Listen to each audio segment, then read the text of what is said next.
A separate related matter, the protests in Israel right now, and we've seen gatherings around the world, in fact, including in Sydney, in support of those the families affected by the death of those hostages. But there is immense pressure right now on Benjamin Netanyahu from within.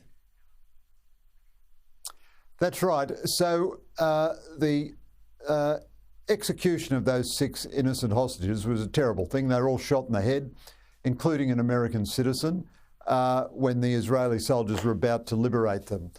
Now, I don't think Netanyahu bears any moral responsibility for that. The people who bear moral responsibility for that are the terrorists who killed them. Nonetheless, there is a great unease in Israel about Netanyahu's stewardship, that his government had become lax on security. That's what led to October 7. He hasn't accepted responsibility for that. Now, on the clear forensic question, is Netanyahu the roadblock to a ceasefire, or is it Hamas? There have been several occasions where the Americans have said Israel is offering a generous ceasefire, and Hamas really doesn't want it. The leader of Hamas, Sinwar, will be killed if ever he emerges, and they want this to go on because it damages Israel's name internationally, and they want to provoke a wider regional war if they can. But I don't think this ongoing situation is in Israel's interests at all, apart from the humanitarian disaster of what's happening to the people in Gaza.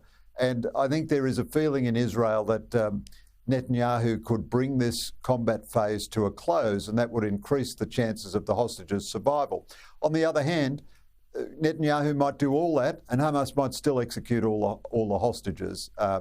It's impossible to know, but it's certainly the case that Netanyahu is unpopular and he's under enormous pressure. On the United States now and the presidential race, what's your assessment of where things are right now? Look, I think it's about as even as it could be. Maybe Harris just a fraction ahead. She's ahead in the polls, but consistently Trump has overperformed his polls.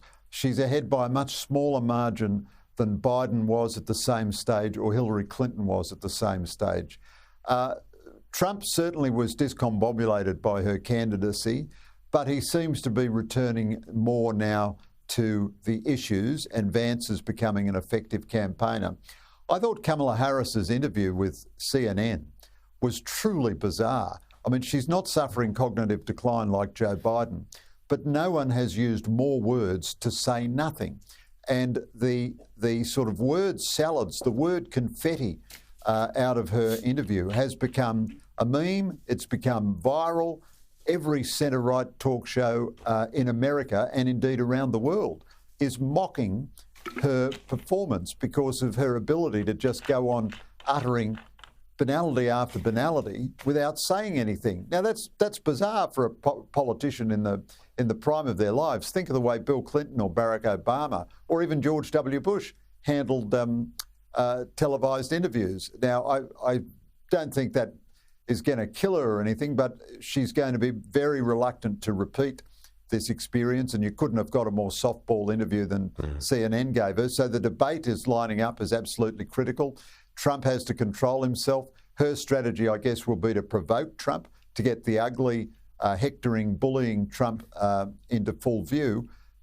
So each candidate, there are a lot of reasons to vote against each candidate, and I think they're almost in a dead heat right now. As I say, Harris may be just a fraction ahead.